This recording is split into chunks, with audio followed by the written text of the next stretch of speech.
What up? So, today's movie review, Hunger Games.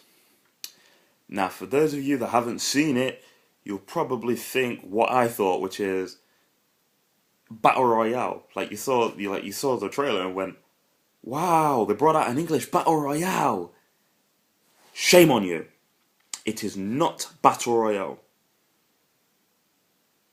But it is.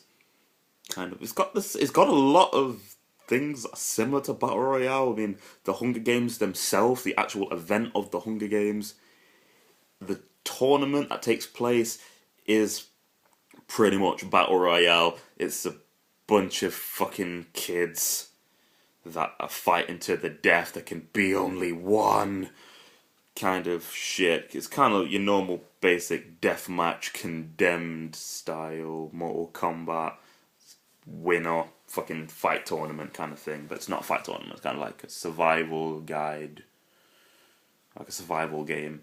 You have to use traps and weapons and shit. Yeah. So the first time I saw the trailer, I thought, oh, that looks okay. I put off watching it for a fucking long time, which I shouldn't have. I regret doing that now.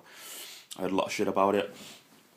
I watched it and found I really enjoyed it. I found it interesting. It started off a bit slow. It was very nice how they went into it and it showed you the build up to the actual Hunger Games. And then when it got in there, sometimes it was really stale, which you shouldn't expect. I mean, I don't mean like it was 10, 15 minutes of nothing. It was just sometimes it was, you know, you were kind of just like, when's something good gonna happen? I want someone to die. I want like there's 24 competitors.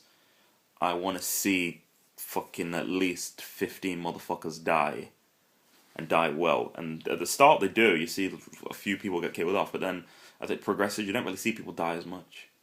But you do, but it's just not what you expect. So I'd never even heard of the Hunger Games books until I saw the movie. So, I liked the movie. I thought, oh, I'll go and get the books. I'll get some, buy the books. And I read the books, and that pissed me off. So I thought maybe I'm wrong. And I came on YouTube looking for reviews of the book just to make sure I wasn't just being biased. And predominantly, the reviewers are women. So I'm thinking they might have some feminist aspects in the book, or it might appeal more to women because it was written maybe by a woman. I'm not being sexist here, I'm just assuming that because it's a female protagonist, a strong character,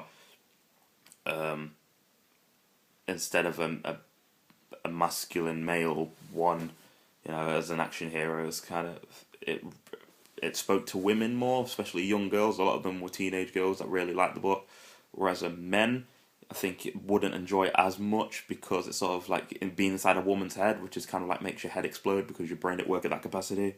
Just kidding, I'm joking. No, I read the books and the first one I couldn't put it down. I really couldn't. It was fucking amazing. The detail was good, but then after a while, the main character is Katniss Everdeen, and after a while, you kind of get pissed off. Simply because it's a first-person narrative, you're seeing everything from her perspective. What she sees, you see. What you hear, she hears. That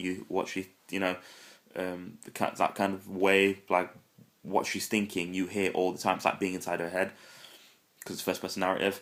And sometimes it got a bit too much. Sometimes I thought she's a manipulative bitch, or sometimes you're like, is that really happening? Like, or is she just interpreting things this way?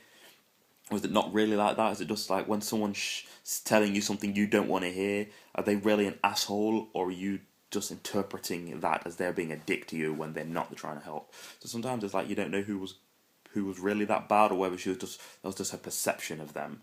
Which was, sometimes it was like hard for me to establish who I liked and who I didn't, just because of how she saw people. So the main story is basically there were 13 districts who revolted against their government, which is known as the capital. They have their own place, and there was each district, each district had something separate. So one was like number 12 was a mining one, and another one was agriculture. Another's would build clothes or whatever. Like each district had different expertise and did something different that would obviously benefit the capital and everyone else. And then all of the 13 districts rebelled against the capital and were defeated.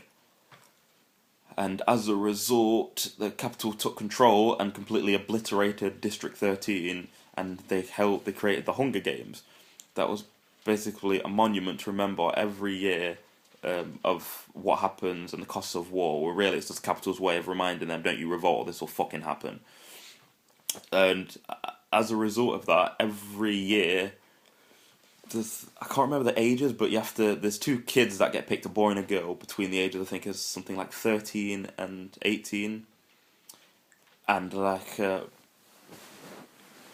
basically each district's off separately. Some of them are more wealthy and battle orientated, some of them are poor. The one where Katniss comes from is like they've got mines and stuff, they're not really that well off.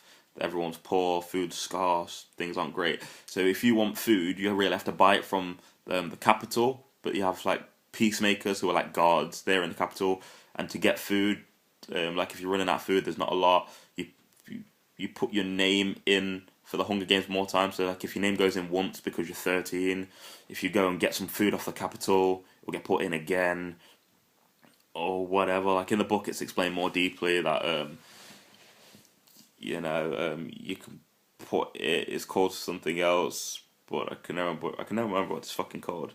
But yeah, the more your name is in, obviously the more chance you've got of being picked out. I think it's called Tesserae, like that, Tessier, something like that.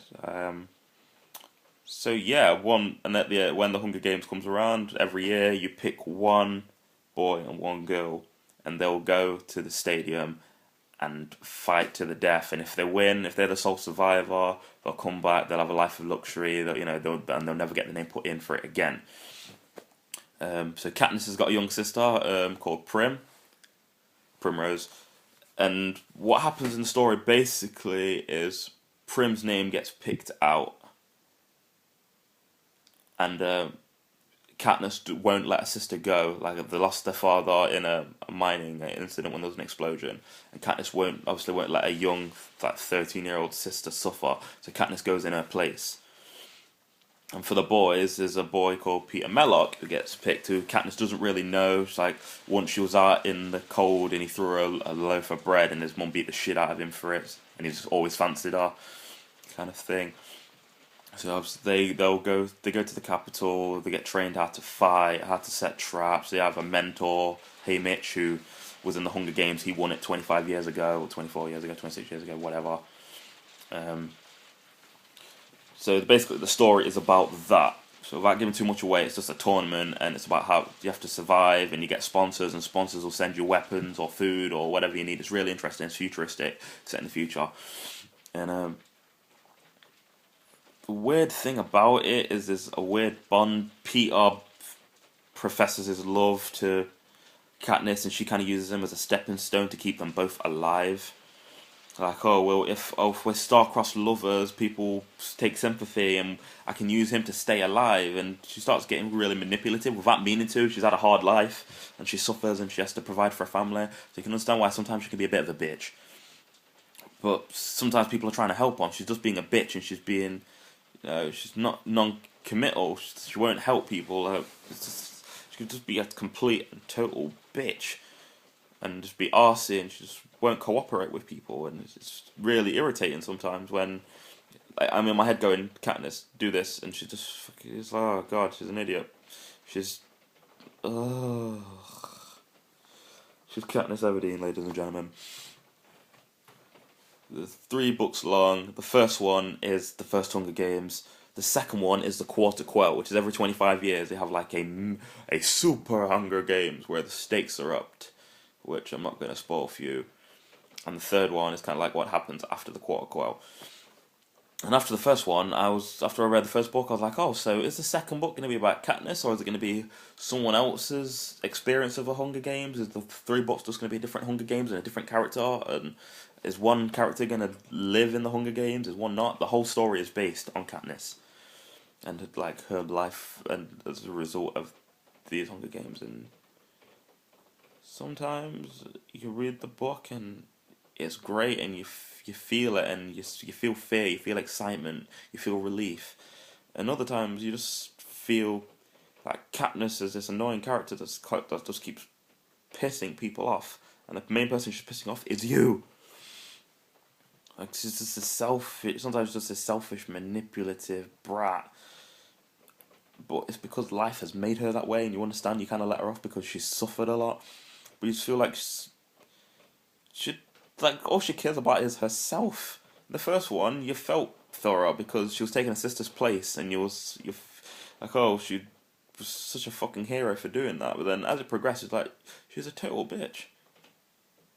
In the movie, not so much. In the book, she's a complete pain in the ass as a character. But she's a strong character, and you do like her, but she's like that annoying friend that always has to be right. And no matter what you tell them, they just fucking disregard it because they think they're right.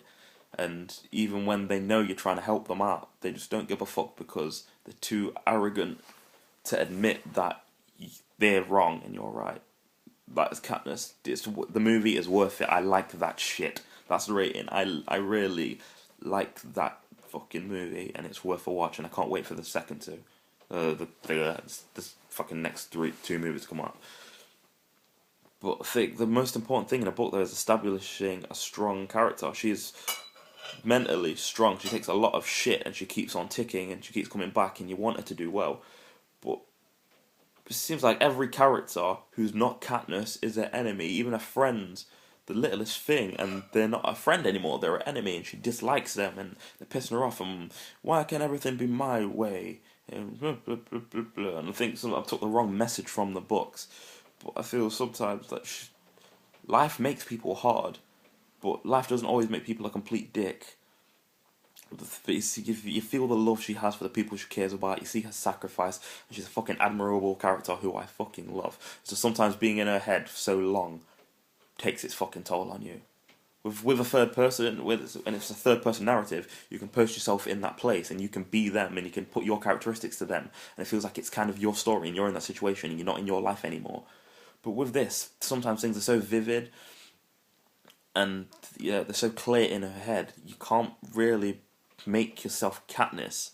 I never felt like I was Katniss in this story, not because I'm a man, but feel like sometimes you read a book and you feel like you are them and you're that person. This one, I felt like I wasn't Katniss. I felt like I was a video movie crew following around with a camera, and she's just doing audio commentary for it. And I felt, for one moment, felt like I'm Katniss. I need to get out of here. Something dangerous is coming. I need to escape. I always felt like, oh, that bitch better run. Some big ass thing coming to whoop the shit out of her. You know, but the Hunger Games itself, if you escape from the Katniss-ness of it, the Hunger Games are fucking amazing. It's very vivid, it's very interesting, you can't get bored reading it because at the end of every chapter, there's a fucking cliffhanger kind of thing, sort of, that makes you want to keep reading, which you know where to expect, but it's fucking amazing. You read it and I honestly couldn't put it down.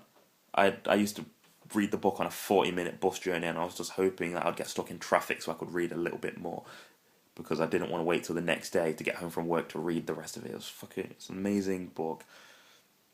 It is a 5-star. It is everything people say it is. Can it be irritating? Yes.